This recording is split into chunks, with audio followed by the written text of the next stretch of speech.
for today's vlog. Nandito tayo ngayon sa Tagaytay.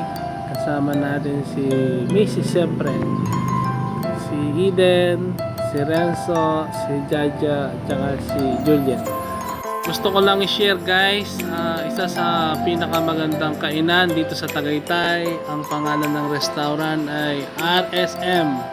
Bukod sa maganda ang ambience at panalo guys ang kanilang mga food dito, no?